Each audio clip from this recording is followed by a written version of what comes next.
Namaskar, salve o sol e salve a lua. Cá estamos, né?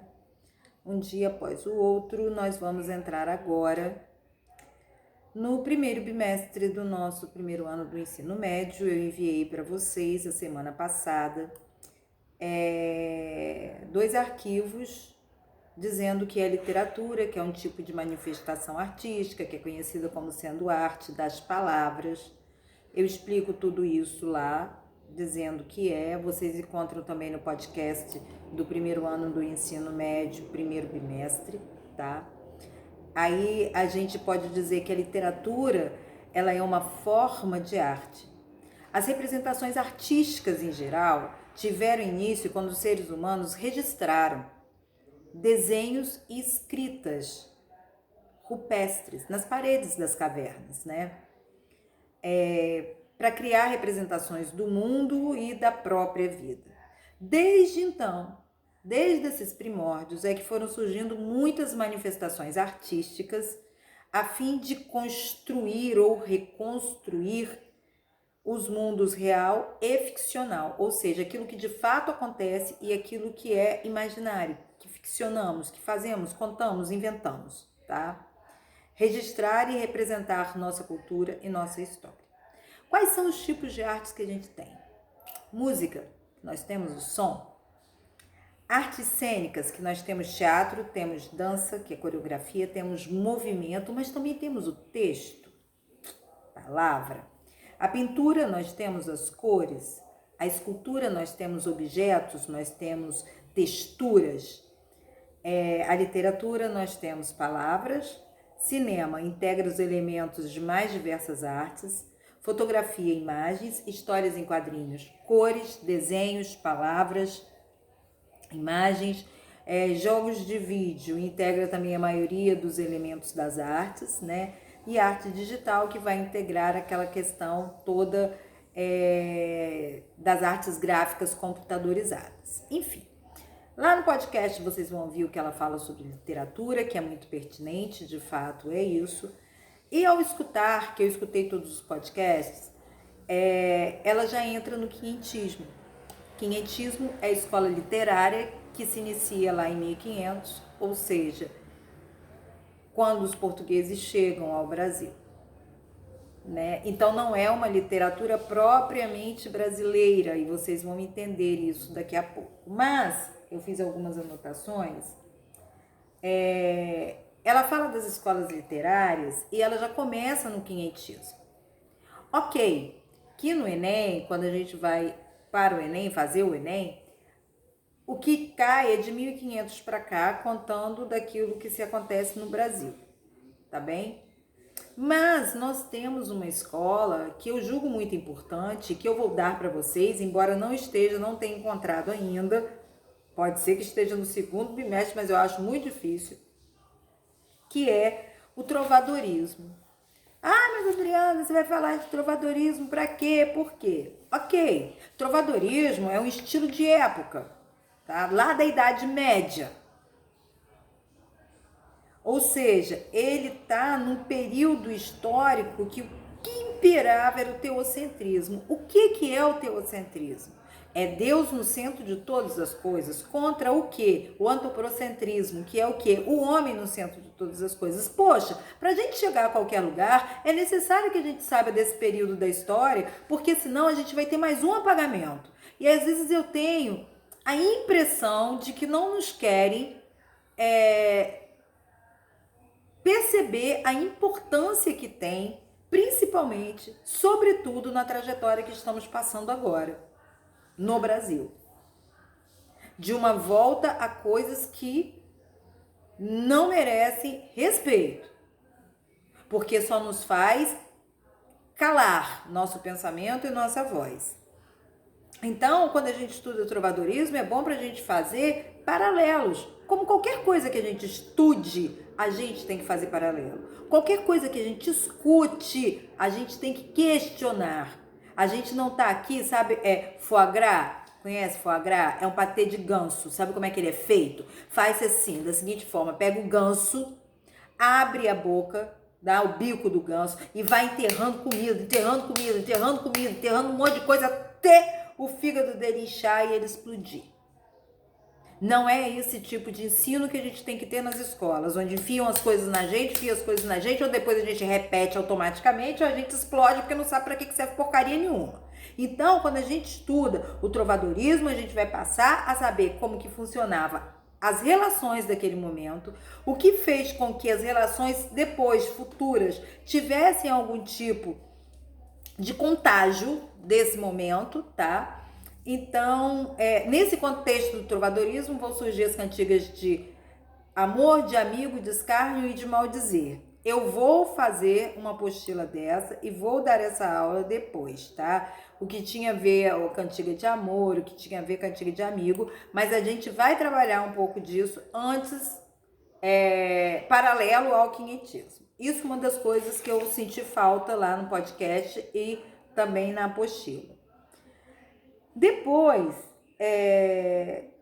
quando ela vai falar, a professora, eu acho que a Adriana também é o nome dela, ela fala sobre a chegada dos portugueses, enfim, ela fala sobre a catequização e ela diz que foi feita a catequização pelo teatro. Mas aí é um grande lance. Era um teatro mesmo, de imitação.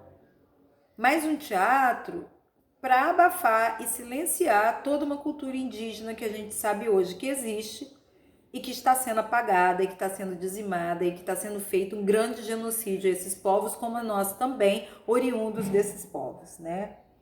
Ela fala de Padre José de Anchieta, que cria uma... Ai, meu Deus do céu. Gente, não dá jeito. A gente tá em casa e aí a escola invadiu a casa invadiu a escola. É uma loucura. Padre José de Anchieta, que ele é uma figura muito importante, de fato ele é uma figura importante, mas a gente não pode achar que o que foi feito com os índios a nível de catequizar, domesticar, formatar a modos portugueses, a modos europeus, foi uma coisa boa, porque não foi. Nem a nossa língua nós falamos português, nós falamos tupi-guarani, por quê? Eles alegam que não tinha uma literatura, ok, não tinha uma literatura escrita, mas a oralidade dessa gente é algo maravilhoso. Eles têm um poder enorme e querem dizimar esse povo, por quê? Sobretudo porque eles têm um amor à terra enorme. Nós sabemos que essa terra é desse povo. Essa terra que a gente habita é uma terra dos índios. Tudo que a gente fez aqui, que a gente continua imitando e fazendo, talvez como uma catequese muito mal feita, por sinal, se a gente tomar como parte do nosso conhecimento que destruir e acabar com a nossa ancestralidade é um crime, a gente só está repetindo aquilo que o tal do Anchieta fez. Então, a gente precisa realmente rever essas coisas. Depois ela vai falar sobre conotação e denotação, ou seja, a linguagem denotativa e conotativa, vai falar também sobre as funções da linguagem, tá? A função referencial, que é aquela função que nos dá uma informação, tá? A função metalinguística é aquela que a palavra vai falar sobre a palavra, a música fala sobre música, é uma metalinguagem. Poética chama a nossa atenção para a própria mensagem, tá? Para poesia, já está dizendo. Vai ter muito recursos, tipo a literação, nós vamos ver isso com calma. Depois nós temos a emotiva ou expressiva, que é aquela que vai tratar das emoções, vai tratar das nossas atitudes e vai ter sempre como referência bacana o uso da primeira pessoa. Eu amava como amava o criador, o pescador, de qualquer clichê, de um cabaré de lua e flor. Eu amava a feia na vitrine como um pássaro. Entendeu? O eu, a função emotiva vai ter essa coisa do eu, do subjetivismo, tá bem? Depois nós vamos ter conativo ou apelativo. Conativo ou apelativo é aquela que faz um apelo. Ela é conativa, ela tá ali para isso, entendeu? E a gente vai encontrar muito a função conativa ou apelativa nas propagandas, tá bem? Em textos publicitários. Por exemplo, propaganda da Coca-Cola. Beba Coca-Cola. Batom. Compre batom. Compre batom. Vacine o seu cão. Esses verbos trabalhados estão todos no imperativo. Eu vou dar isso passo a passo. Se vocês tiverem dúvida, socorro, me gritam, tá? E depois nós temos a fática, que é aquela que você quer ter certeza de que o contato está sendo feito. Alô, oi, tá me ouvindo? Alô, tudo bem? Essa é a fática, mas nós vamos ver isso aos poucos. Bem, a primeira coisa que a gente tem que saber sobre o quinhentismo. Vamos lá, eu vou tentar aqui ser sucinta, mas vocês sabem que eu não consigo muito isso, né?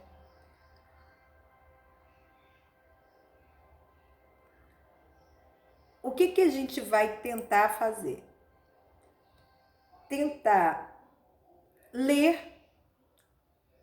A gente vai ler aquela apostila, a gente vai ouvir o podcast, eu vou passar para vocês depois uma linha do tempo e um texto do quinhentismo, fazendo um resumo, para que vocês consigam fazer e também interagir e me mandar algumas perguntas acerca do texto e daquilo que a gente vai descobrindo juntos durante esse processo. Bem, a primeira escola literária que a gente vai ver vai ser o quinhentismo. A gente já sabe que o quinhentismo está lá no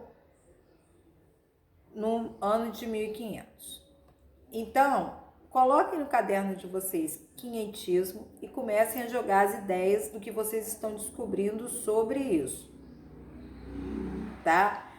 Porque é importante que vocês tenham noção de como isso vai estar trabalhado na cabeça de vocês e como esse progresso acerca da literatura vai sendo feito, porque são coisas muito incríveis, tá?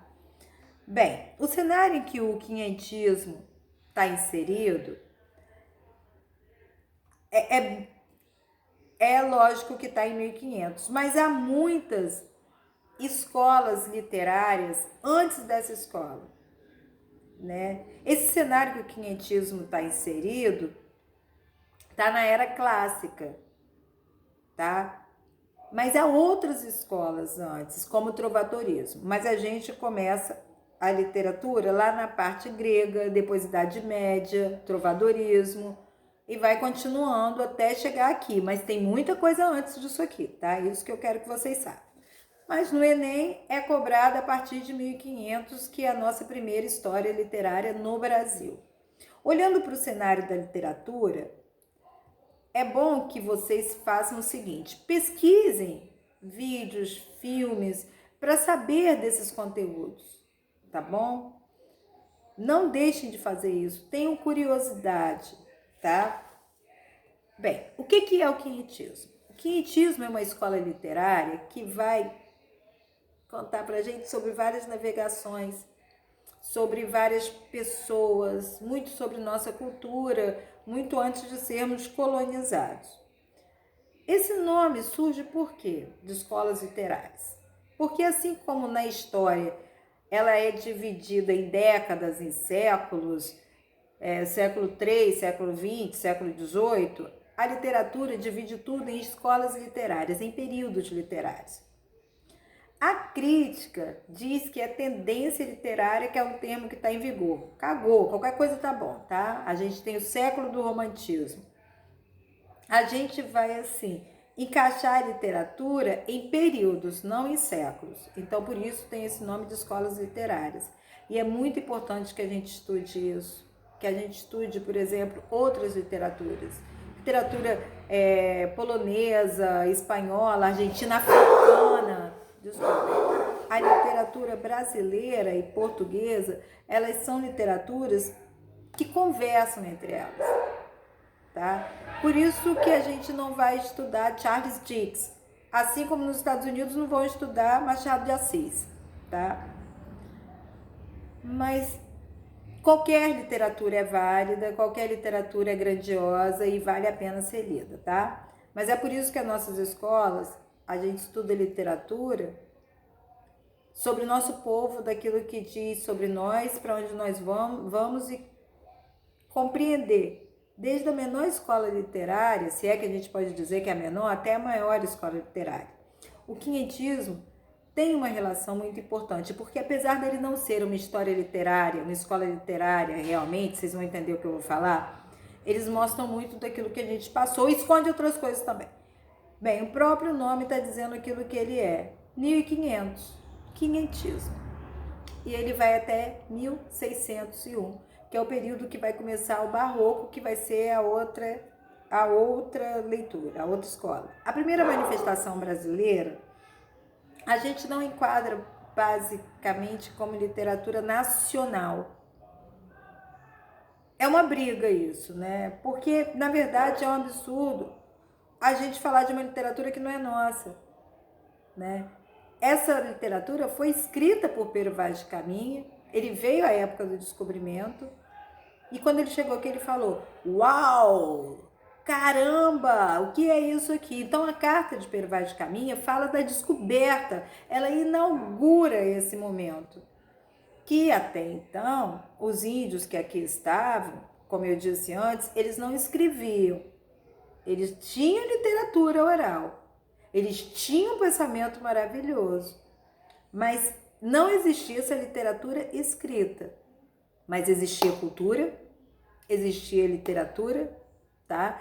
Existia uma crença, existia um tratamento muito nobre aos deuses que eles acreditavam. Mas o que vocês precisam entender é que a literatura que começa no Brasil não é brasileira, mas conta de como nós éramos. Por isso é curioso entender esse momento histórico. A carta de Pero Vaz de Caminha, que foi mandada para o rei Dom Manuel I, ela vai contar sobre a fauna, sobre a flora, sobre as frutas, sobre o solo fértil, sobre o clima que era sempre tropical, né? E vai contar sobre os nossos povos originários, sobre os índios, que não eram civilizados segundo a opinião dos portugueses, mas eram, né? Porque, de fato, os portugueses não descobriram o Brasil. A gente só descobre alguma coisa quando não existe um dono dessa coisa. Aí descobria mil. O que eles fizeram foi uma grande invasão, o que eles fizeram foi uma grande carnificina. E não era pretensão deles, dos portugueses, virem para cá para morar aqui. Era a pretensão vir para explorar a terra. Tanto que eu não sei se vocês sabem, mas na tripulação tinham presidiários, prostitutas, pessoas de baixa ralé, né, digamos assim. Gente, ser humano, mas que para eles Portugal não servia para nada. Então, para vocês terem uma ideia de como foi trabalhado isso na cabeça. Obviamente, eles queriam escravizar o índio não se deixou escravizar, por isso muitos foram mortos logo nesse começo. A história conta que eles, várias pessoas ficaram doentes durante o trajeto de Portugal para cá, e aí eles pegavam essas roupas e jogavam, as roupas cheias de vírus, e jogavam pelas matas e os índios iam morrendo dessa forma. Ou seja, tudo que está acontecendo agora, se vocês pararem para ver, essa carnificina feita aos nossos povos, tá? Porque o índio não serve para nada, nós somos oriundos dessa gente, eles eram os donos dessa terra. Se a gente não tiver consciência disso, do que eles passaram oralmente para os filhos e foi passando para os netos e foi passando, a gente vai achar que a gente é nada, a gente não é europeu. Isso é um ponto que a gente tem que entender. E a gente tem coisas lindas dos nossos ancestrais a serem trabalhadas, e por que não? Tá? Então vamos lá.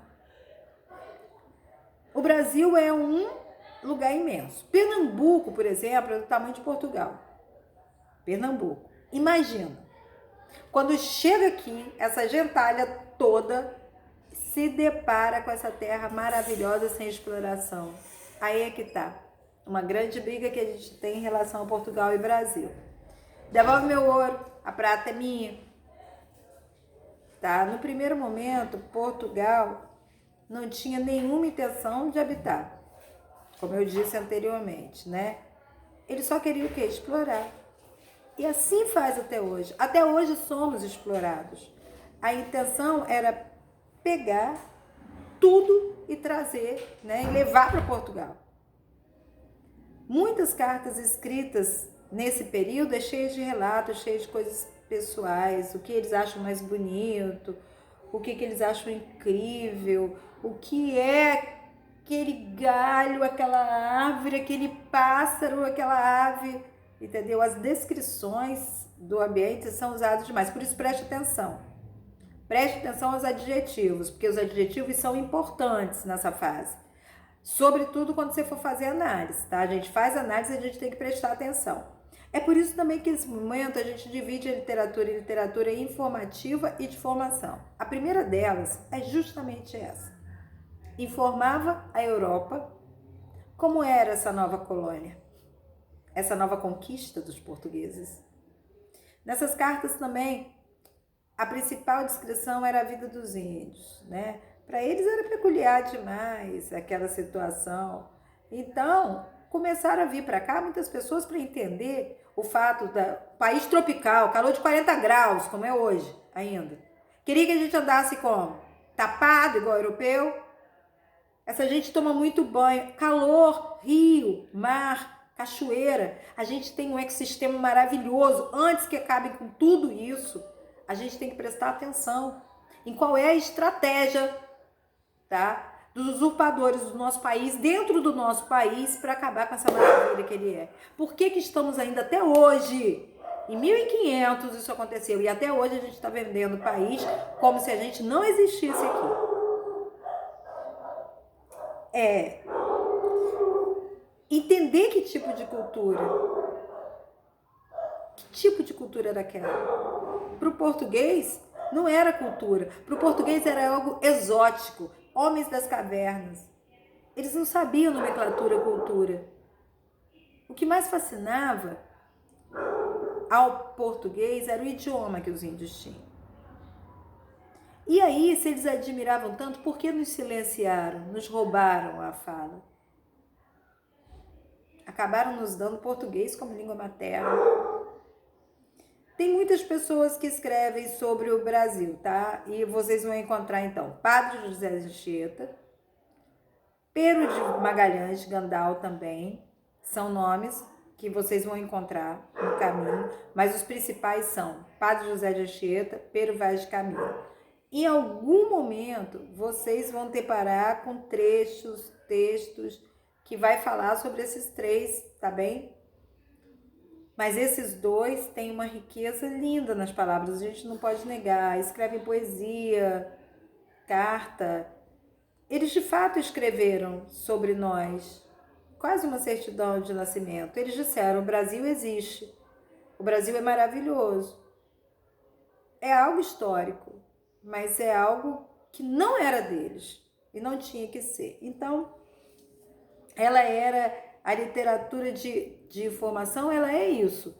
Ela é positiva, pontual, ela passa a informação com uma riqueza de detalhes enorme e mostra a Portugal como eram as nossas terras. E isso foi até nós percebermos que os portugueses não iam parar por aí. Eles não vinham aqui a passeio. E aí eles tiveram a questão da formação. Padre José de Anchieta chegou aqui e a principal questão das navegações não era descobrir ouro, mas catequizar, dominar. E aí vem o período do Renascimento, Contra-Reforma, enfim. Quando o padre chegou aqui no Brasil, ele disse: ó, esse povo não tá legal assim. Esse povo precisa conhecer a Deus. Como que pode essa gente ficar assim, acreditando em um monte de coisa, que o sol é um Deus, que a lua é um Deus, que a mata é um Deus, enfim. Isso não pode acontecer. Nós temos que dominar. Nós temos que tirar essas mitologias. Isso não é Deus. Vocês não servem ao Deus correto, né? e todas essas coisas que são criticadas. Porque cada um tem o direito de crer e ter fé no Deus que habita dentro de si. Nos índios era a questão da natureza ali muito pulsante, né? Tanto que Tupã, oh manhã de sol, isso é lindo, cara. O Deus Tupã, que é o Deus Sol, para eles era maravilhoso. O pajé, as festas que eles fazem, eu fiquei um tempo numa aldeia indígena, 11 dias, em Goiás, tá? Num lugar chamado Chapada dos Veadeiros.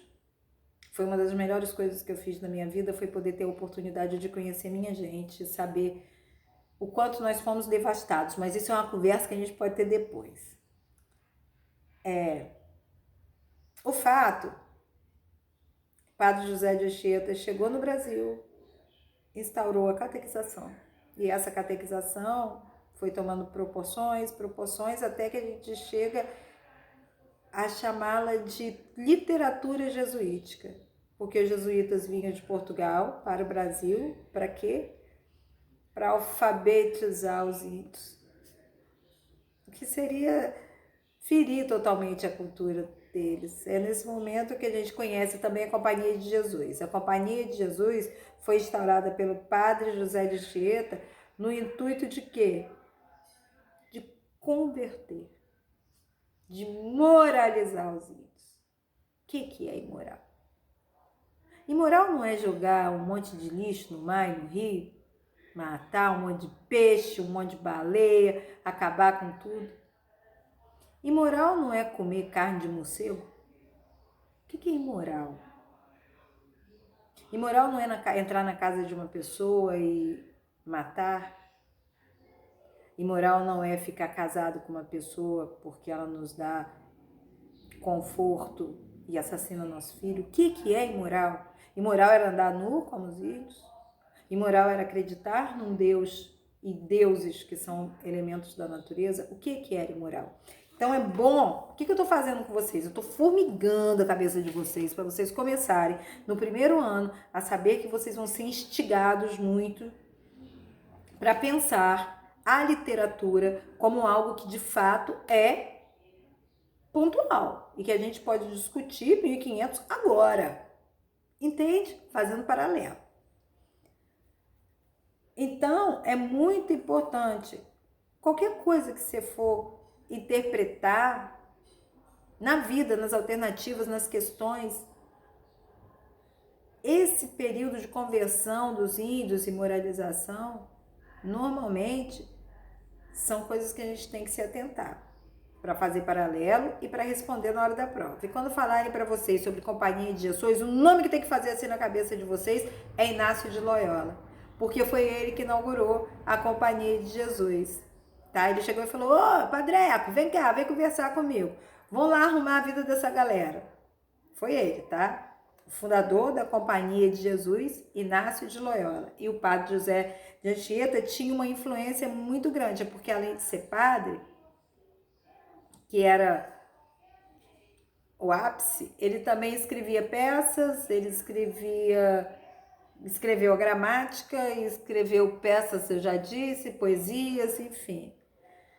Então era isso, né? Catequizar para poder o índio falar português, pensar português. Isso se passa no período da Contra-Reforma. O quinhentismo e a Contra-Reforma tem caráter didático, tá? A gente vai ver Contra-Reforma, tá bem? Bem, eu acho que para finalizar, a literatura em Portugal se denomina como classicismo. E a gente vai ter Luís Vaz de Caminhas. Mas a gente também vai ver isso depois. O que mais me deixa louca é imaginar, né, que eu trabalho com teatro, então eu fico imaginando as naus chegando, os navios chegando, encontrando os meus parentes todos pelados, livres, lindos, correndo. E aí me desce o capitão com um cordão de ouro enorme tomando as coisas numa jarra de prata, e a inocência dos meus irmãos batendo no peito, apontando aquilo que ele estava usando como colar e apontando para a terra, dizendo: temos ouro, apontando o jarro de prata e apontando para a terra: temos prata. E assim nos roubaram o país. Começou agora, galera, primeiro ano, quinhentismo, vamos nessa! Vai dar tudo certo, as coisas vão melhorar e vai passar, basta a gente trabalhar e saber. Aprender é uma maravilha, mas a gente tem que questionar, tá bem? Beijo, beijo, beijo, salve o sol e salve a lua, que a gente seja iluminado. Namaskar.